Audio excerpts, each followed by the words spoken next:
Somehow I woke up out in Beverly, fucked up, smelling like that bourbon. And I end up alone. I'm not certain. Yeah, the girls impolite in the club every night. That's how it goes when you Hollywood perfect.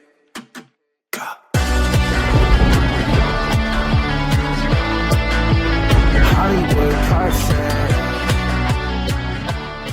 Wagwan people, Lumini here, back here with another episode of the FWA Local to Global. And as I said at the end of last episode, or somewhere in last episode, we were going to have a look at my objectives. So we've got the two obvious ones, which is Reach, Titanic and Medium, or Medium and Titanic. Titanic being the top range that you can make, so it's going to take us a long time to get there.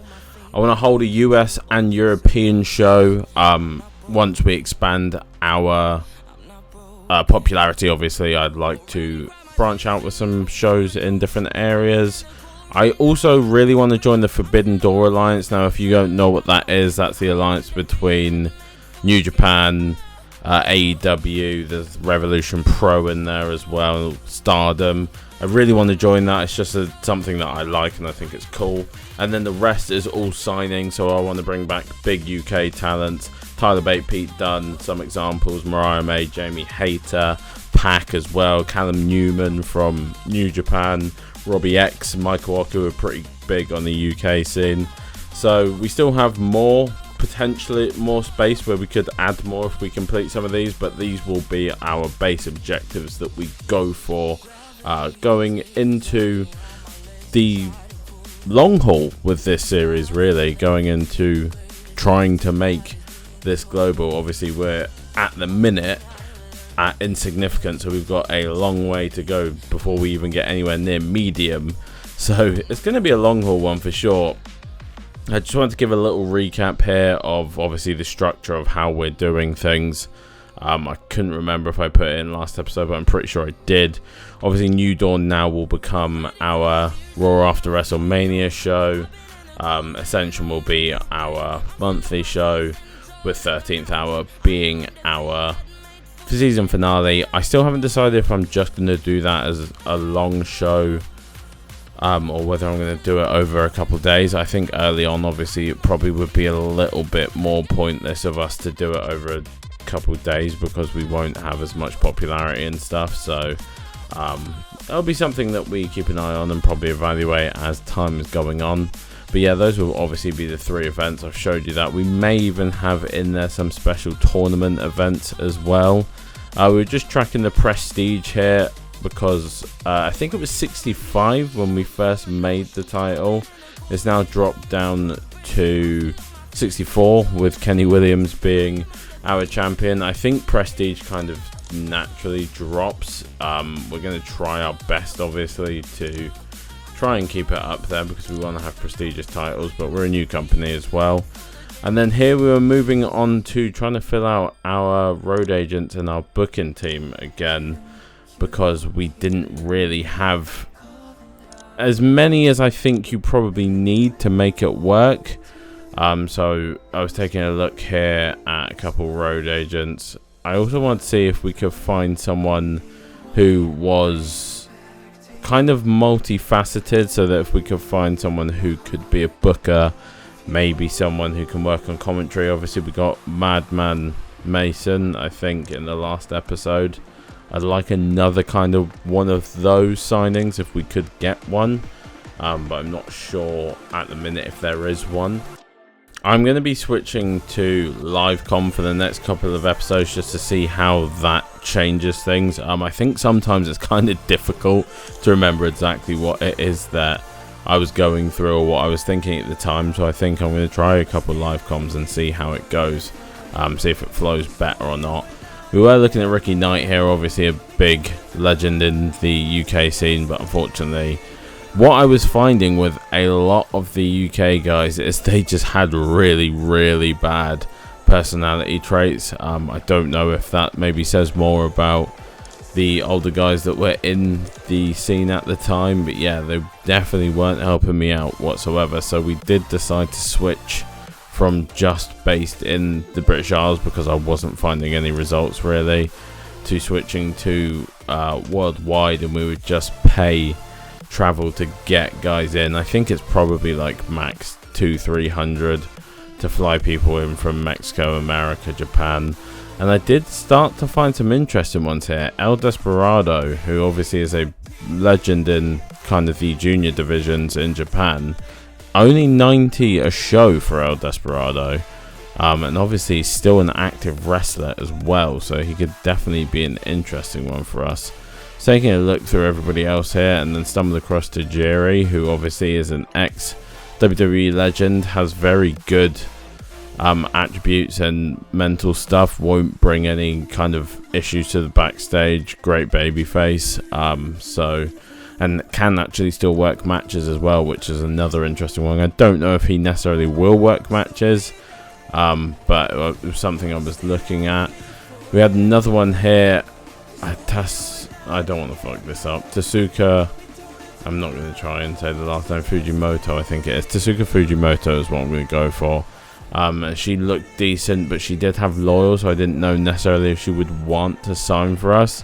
The more that I looked at Tajiri on 40 a show, currently unemployed, I was growing more and more sure that I wanted to bring him in. So I decided he would be one of the ones that we would sign. He didn't want to work a lot of shows, obviously, because he has declining health, basically. And I was for a moment thinking maybe we won't bother, we'll just have him work backstage, but I did find obviously we're only on events right now, so I offered him to work only events, and I was like, he was happy with that, so I was like, oh well, that kind of works for us, because then if we do want to use him in the match, then we can do so. So we sent him that offer, and I was clicking through the rest to see if there was anybody that particularly piqued my interest. Emi Sakura was an interesting one, but unfortunately she's very expensive. We decided to look at El Desperado here just to see what his kind of background is, see how he fits into backstages, and it seemed like everything was good. So we decided for 90 a show plus travel, it's probably 290. So it's not cheap, but it was something that I thought we could probably swing for the time being while we try and find some alternatives. There just really wasn't a lot popping up, so I wanted to kind of bring in something so that we could get some creative energy going, because I feel like it's something we're definitely going to need at some point. So yeah, we do offer out those contracts. We do get Paul Tracy come back here. He is a UK based guy, so we signed him straight away. I did have to re-sign Madman Mason here because, like I said to you before, there were some problems with recording with the first recording session that I did. So I did have to go back through and kind of refresh some of it and re-sign some of the people that we hadn't already got. I'm just clicking through here just to see if there's anybody potentially leaving any companies or anything like that. At the moment there wasn't.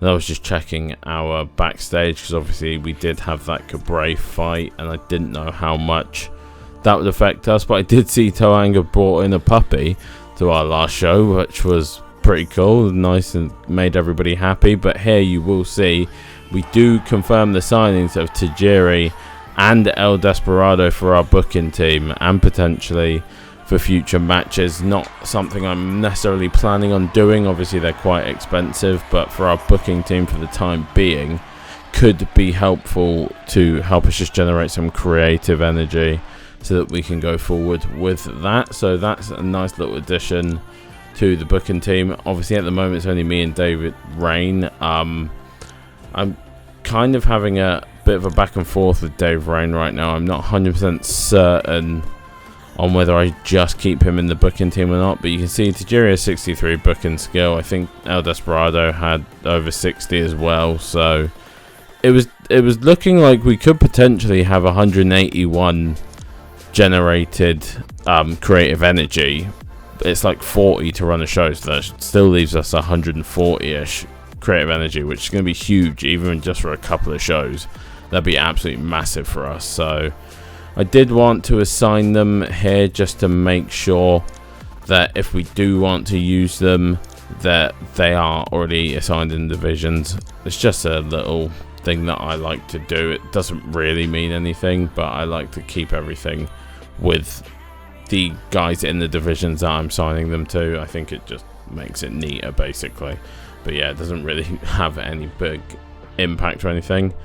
I'm thinking at some point we may need to bring in another referee, because as we get more matches, I think Niall Fox will probably start getting overwhelmed. So that is something to keep in mind, but it's not a big deal right now. Here I was trying to assign Madman Mason to commentary. However, I realised I hadn't actually asked him to do commentary yet, so we do sign him and put him on colour commentary. It's not a huge deal right now because obviously we're not broadcasting, so we don't really need a broadcast team, but I think it still gives you the boosts if you do have someone who can commentate.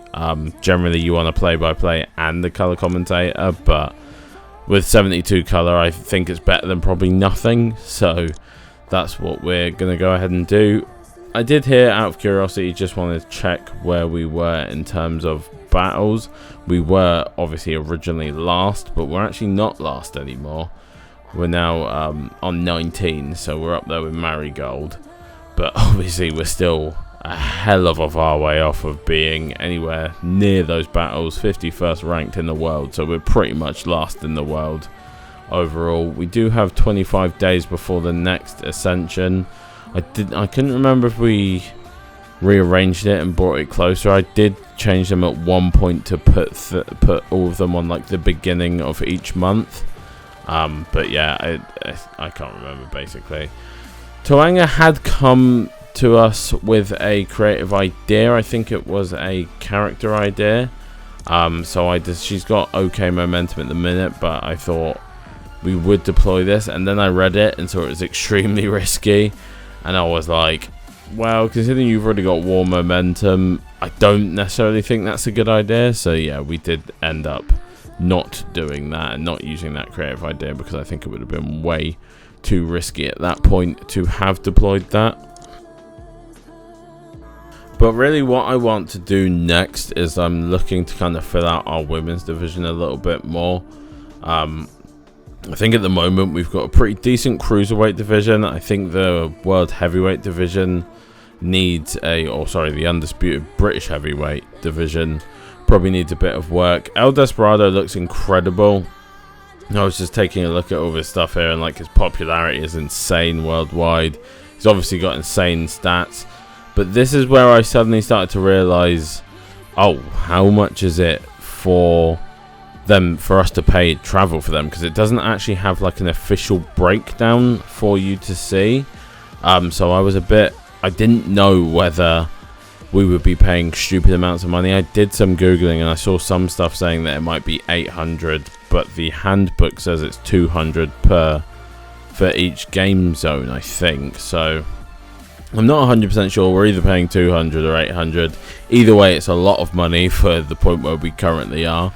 Obviously, we're not really making money at the moment, so it's not a worry, I wouldn't say, but it's definitely something to keep in mind, that we don't want to maybe keep El Desperado and Tajiri around for too long. But yeah, that's just something we're going to think about. I was just checking my notes there off camera. I thought I edited that bit out, but I didn't. It's fine anyway, because I think we then wanted to go in. What was I looking for here? Oh, I was just trying to have a double check to make sure that we could add, there was no one we could add from the UK to our booking team, or just have on the back burner. There really wasn't anyone. I was surprised. I kept lowering it. I didn't want to go too low, obviously, because I didn't want to end up just getting like the scraps of someone that just isn't going to be that good. But yeah, this is just me searching through to see where the bulk of the talents would come in, basically, if there was anyone that we could bring in. Soraya Knight obviously pops up, but she doesn't have great personality.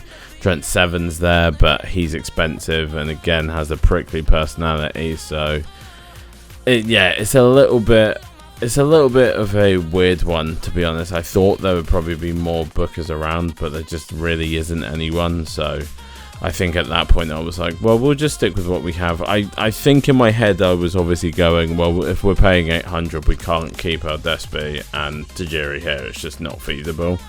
But yeah, anyway, we do end up moving on from that.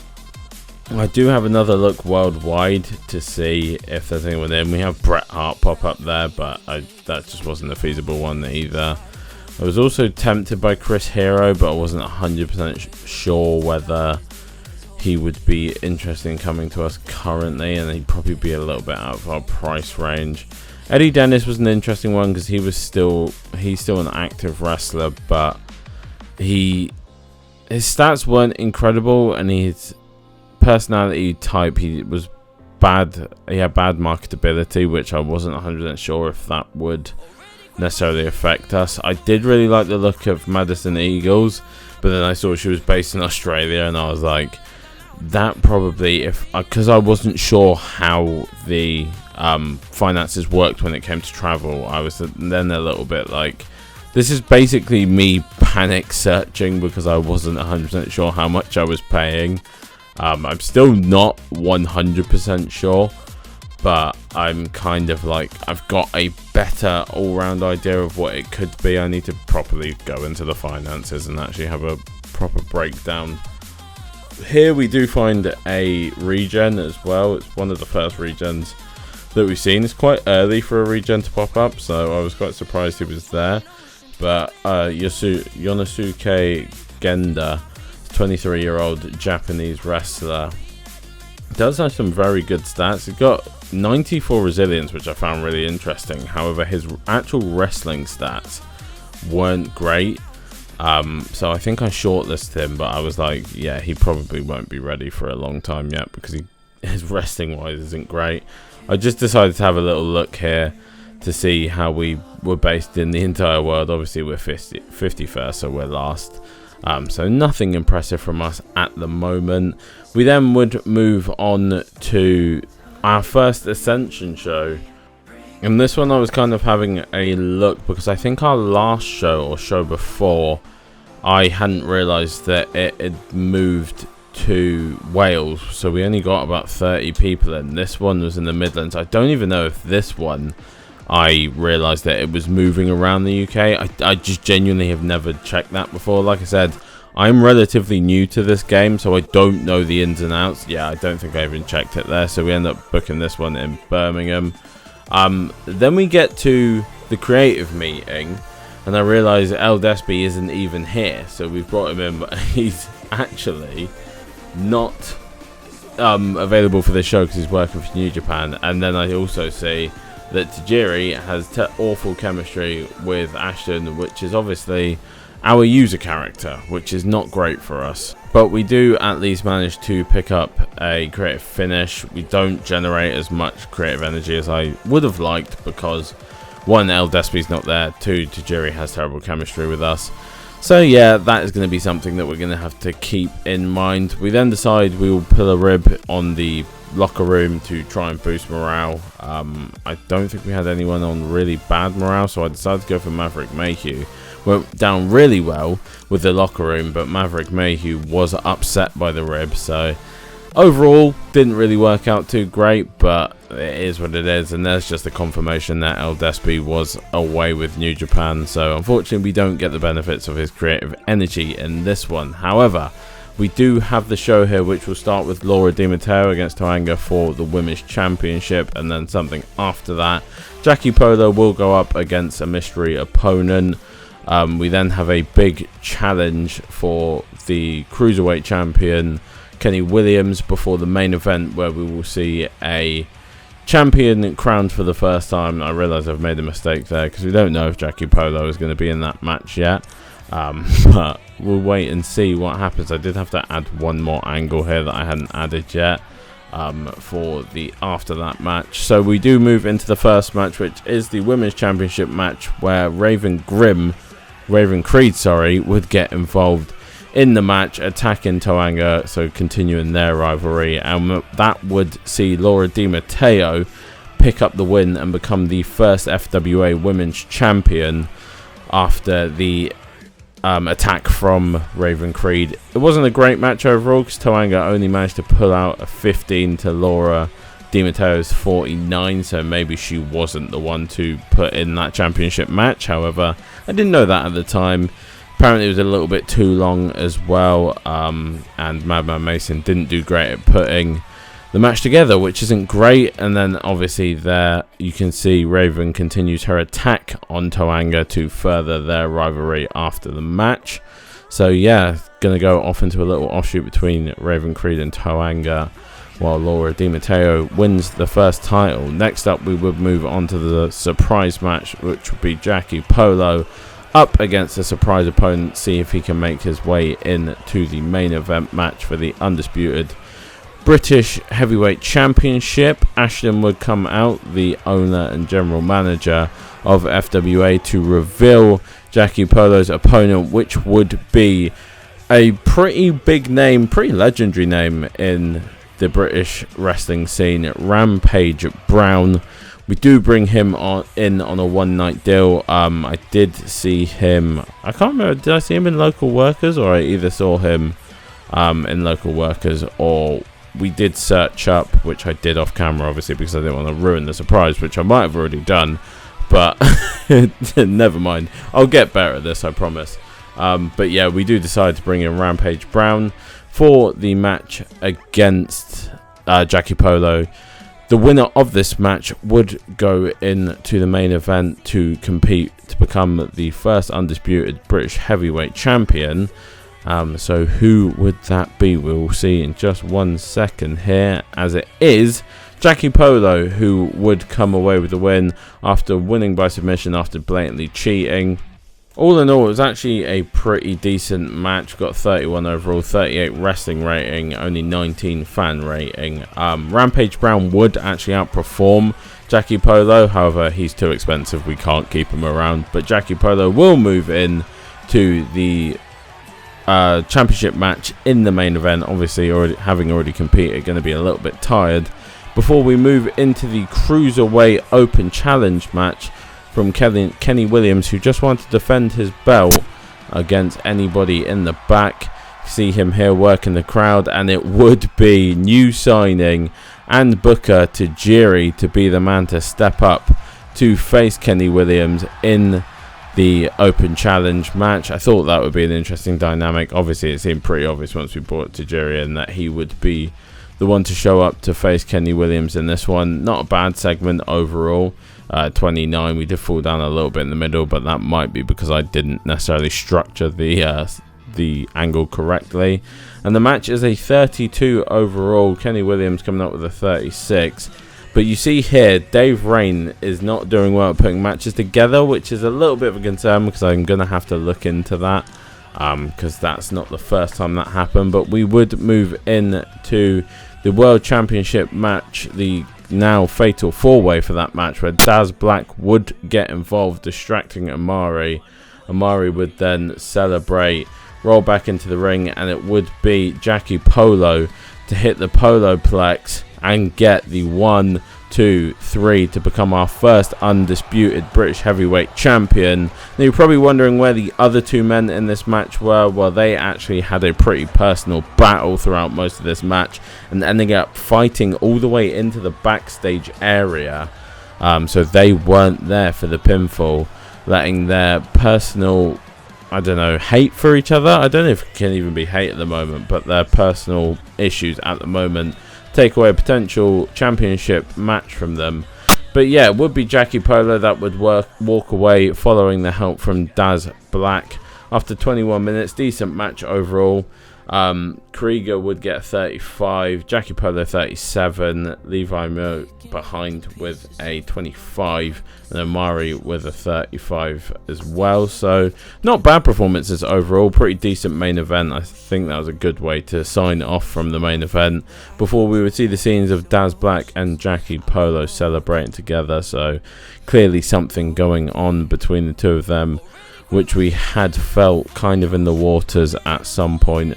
35 overall for the show, which is a pretty solid show, to be honest. And we do increase our popularity in one region.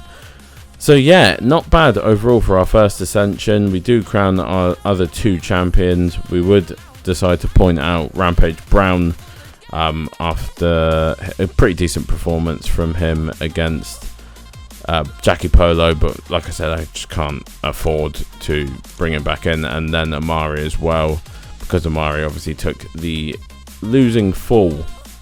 Now here I was trying to see if I could see how much it was to bring in Tajiri, and I don't know if it's the bonuses and the perks that maybe the part that is Tajiri, which would be about 400-500, sorry. We would go up to a 1 in the Midlands, and this is the point where I realised that I might have booked the show for the wrong area, because I was expecting to go up 1 in Southern England, because that's where we're meant to be based, without realising that at the moment I'm inadvertently touring us around the country, because I actually haven't stopped to pay attention to see if it's swapping around. But yeah, there's the confirmation that Rampage Brown has left FWA after his 1 appearance. I actually do really like Rampage Brown. He is 41 at the moment, so I don't know how much longer he's going to be around, but you can see like he's got incredible stats all across the board. Unfortunately, he's just 200 per show at the moment, which is just not something I can afford.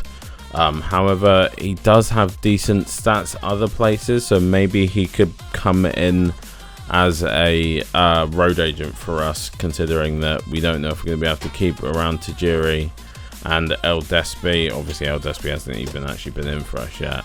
You can see here the basic pay is 910, which is down from our last show, but the perks are up to 450 or 540, sorry.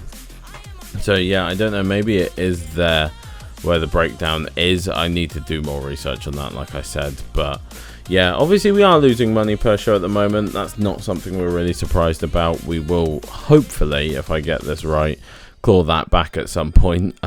But you never know with me. I might accidentally just ruin all of it, and we might end up just going bankrupt and FWA will die all over again. But the hopes is that that's not what will happen. But yeah, so we will see our second Ascension show in this episode. I just wanted to take a look at the finances and let you guys see them properly and everything.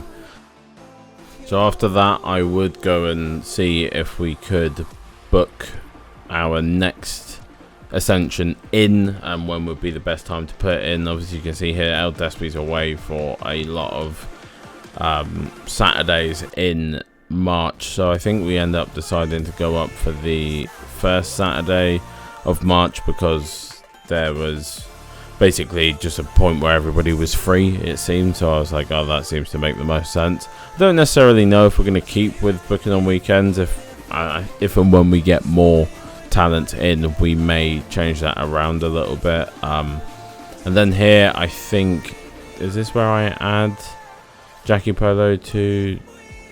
Yeah, so here I add Jackie Polo to manage Daz Black, obviously because now there's a clear affiliation between the two of them.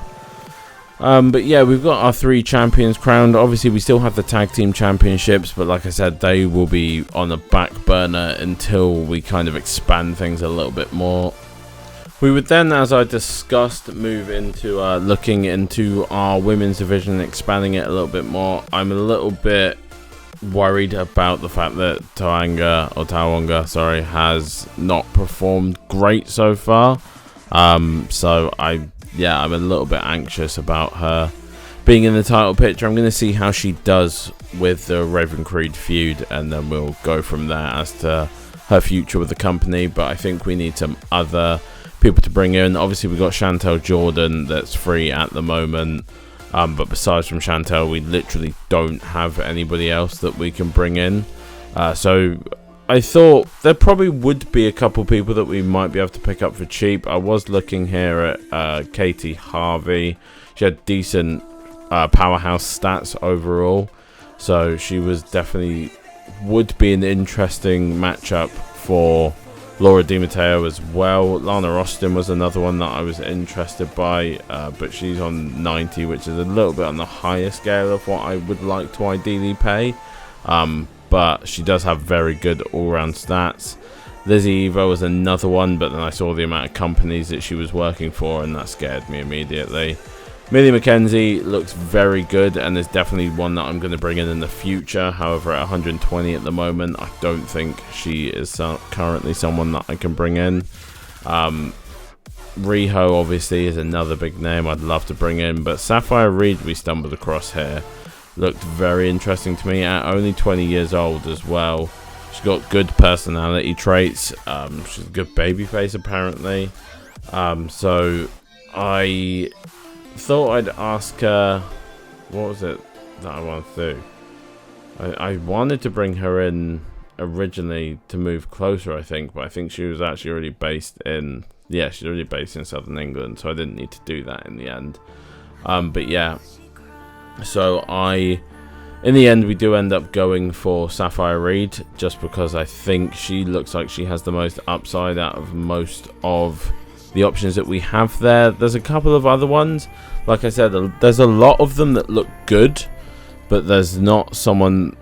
I kind of wanted someone that would almost prioritize working for us, and Sapphire Reed for me felt like she was the one that probably wasn't getting us booked as much. I do really want Millie McKenzie. I think she would have been the kind of pop signing, I guess, because she's probably got slightly more popularity, but I think the upside for Sapphire Reed is way better, and so we do end up deciding after a little bit of deliberation to bring her in. Only 50 per show as well. She only wants 10% merch as well, so it's a very cheap contract, so it's definitely not something that you can just basically, I can't think of the saying that I'm trying to say right now, but you know what I mean. It's not something that I can just let pass by. So we do offer her out a contract, and hopefully she will join up with us. We do then get a bunch of shape changes. Daz Black has lost weight, so he can now compete in our cruiserweight division. Amari, Raven Creed, Shea Purser, and Tawonga have all had shape changes, either going up to toned or muscular, so that's cool. They should hopefully get a boost to their star quality now, and we do confirm the signing here of Sapphire Reed. I think I will be bringing her in as a heel for now. She does have a heel character that she plays in real life, so I think that's what I'm going to look to bring in. We do have two storylines running here, which is what I was just running you through here, and I want to add Daz Black to which is our main one, which is Ashton against Daz Black, obviously. No, sorry, Ashton against Jackie Polo. Jeez, my brain is not working right now.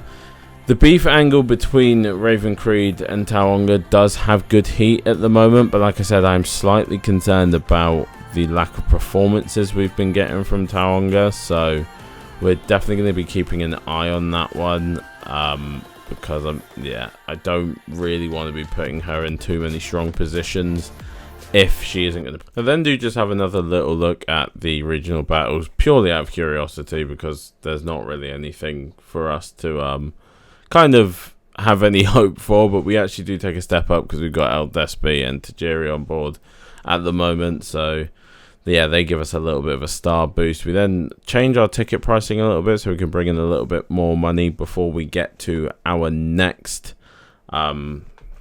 Ascension show. This is where we see the Wales show. Oh, maybe I spoiled that actually. Oh no, so at this point, yeah, see, this is why I need to do this stuff live. At this point, I hadn't realised that we were still touring at the moment. So there we select Wales, and there's only 32 people coming to the show. However, if we select Southern England, we get like 77 to 80 people at the show.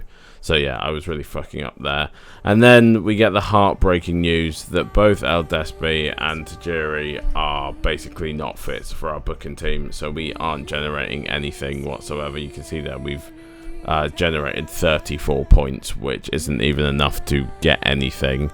So yeah, unfortunately it's going to lead to El Despi and Tajiri being removed from the booking team because they don't give us enough upside for the amount of money that we're going to have to end up paying for them.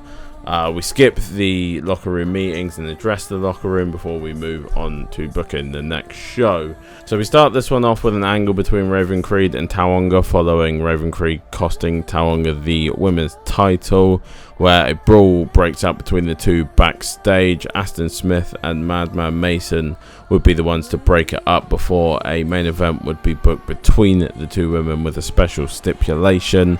Then Levi Muir and Krieger, following their beef, would have a match, but it would end with Levi Muir absolutely stomping the life out of Krieger and getting himself disqualified, which actually wasn't a bad segment overall. Obviously the wrestling wasn't great, 29, but the crowd were kind of into it, well actually very into it, so it got us a 31 overall.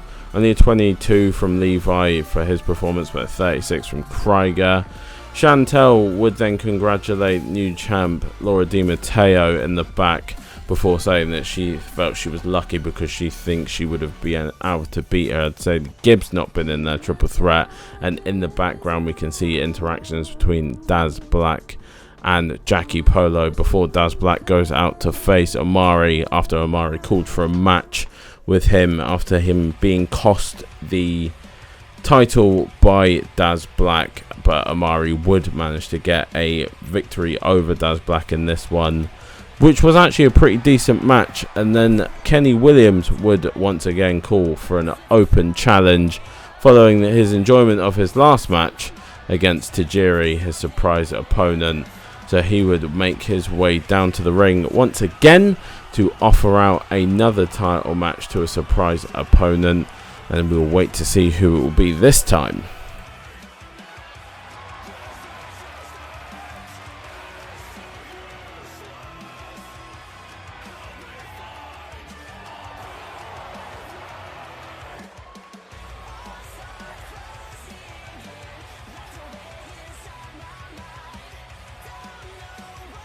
As you can see, as the champion waits in the ring for his opponent, it would turn out to be one of our recent signings. El Desperado would show up to make the challenge in this one for the Cruiserweight Championship, and as you can see this time round he has got his war paint on, so he is ready for a match for the Cruiserweight Championship for sure. I thought we may as well use El Desperado, not just release him, considering we've got the opportunity to bring him in for only what is 90 show plus the travel, and what better way to do that than to bring him in for a match with the Cruiserweight Champion, one of the best juniors in the world, up against our current Cruiserweight Champion. And it actually turns out to be an absolute banger of a match between the two men. The segment overall wasn't the greatest. Kenny Williams struggled a little bit, but we got 30, so it's pretty decent. But as I was saying, it was an absolute banger of a match. 44 wrestling, 46 overall. The crowd was super into it. Kenny Williams keeping up well with El Desperado, to be fair, getting a 41 to El Desperado's 47. So didn't get left in the dust. But this would be where I make a big mistake, because obviously I booked the main event earlier, and the main event is an absolute catastrophe.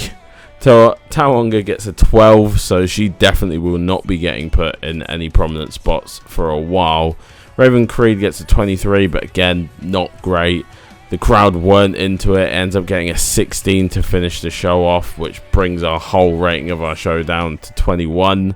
Yeah, it was an error booking it in that way from me. We then encourage El Desperado as having a praise for a good performance, and we would also praise Krieger. Obviously, he took the loss to he won, but took the beat down to Levi. We lost a bit more money, and I think again in there you can see, I think that must be the travel that we're paying there. But yeah, not a bad show overall up until the main event, which I really messed up with, and then that is the point where I finally realised that I'd run the show in Wales and we only got an attendance of 34, so that I'd actually fucked it up. So yeah, I am now aware of that being a thing, so we will not be doing that again. We do have a little bit of an advance here with Polo and Ascension stuff. That's still going pretty strong. However, I am now thinking that the Raven Creed Taonga feud may not be longed for our cards, so it may be soon that gets put on the back burner until we can kind of sort things out with maybe Taonga not being so prominent in the show, and definitely with new arrivals needed at the moment, because I think the women's division bar Chantel is a little bit thin. Raven Creed, like I said, she hasn't had a stinker of a performance yet, but she's just kind of been hovering around there. But I think she probably needs the dance partners to get those kind of ratings. We're just taking a look around here at a couple contracts that are potentially up, but I think most of them were actually due to be extended. Titus Alexander is someone that I've used on my own personal saves, and it always kind of pulls in decent ratings overall. I then just go through the roster here, seeing if anybody wants to move closer, just because I can't remember 100% sure. I think we may be paying 20-ish for Scottish talents, so talents living in Scotland and Wales. I'm not 100% sure though. We may not be paying for them at all, so that's something that I need to keep an eye on again. I don't think in the end that anybody ends up wanting to move. Kenny Williams was already in Southern England, so I didn't need to ask him to move. I'm pretty certain that nobody wanted to move, so it didn't end up being that successful of a spell of asking people to move, because they all basically said they're happy where they were. But there is a mechanic in the game where if you're the only place that they're working for, they will inevitably move towards where you're based. So hopefully over time that will just happen anyway, if they obviously stay exclusive to us. If they end up getting another company come in for them, that may not be the case. But yeah, so that's basically everything that we had to do for this one. I was again scrolling through. There's a couple UK talents or European talents that are it says they're unsure whether they're going to resign. The likelihood is that they probably will, and like I say, at the moment we really don't have the money to be overspending on talent, so we need to make a decision on both Tajiri and El Desperado, because I think in the long run they're probably going to cost too much. The basic pay is actually going down, but and the perks weren't too much for that one, but I don't know if it's a very confusing one. It's something I'm still trying to work out for myself. I don't really know why I was scrolling around here. I think I was just taking a look at things.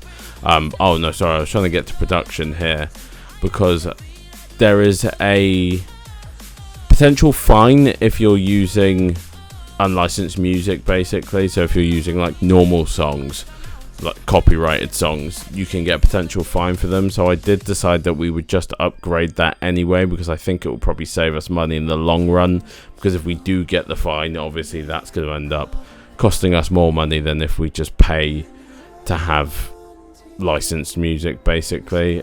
We do then book in our next Ascension for the beginning of April, because that's again when everybody was free. I don't think it's going to be a regular occurrence that they're at the beginning of every month, but it's something, if it's open, then I might as well move it. I think I'm trying to aim for the first Saturdays, or the Saturdays that are available. I was going to go for the 5th, but our literal Women's World Champion isn't available for that one, so yeah, I decide that's probably not a good idea.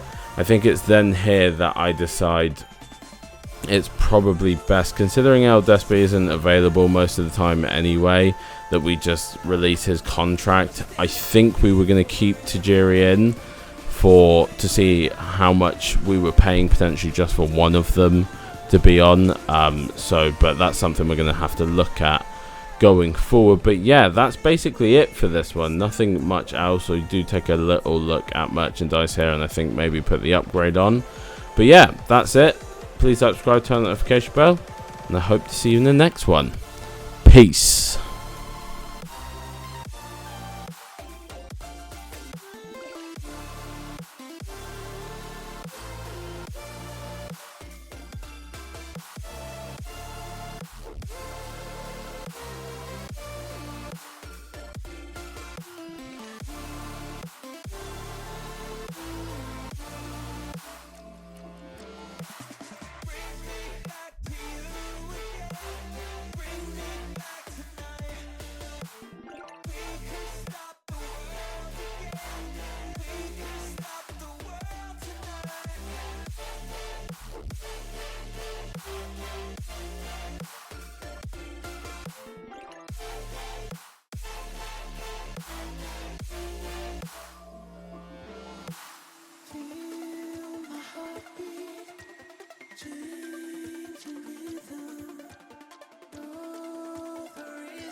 still breathing.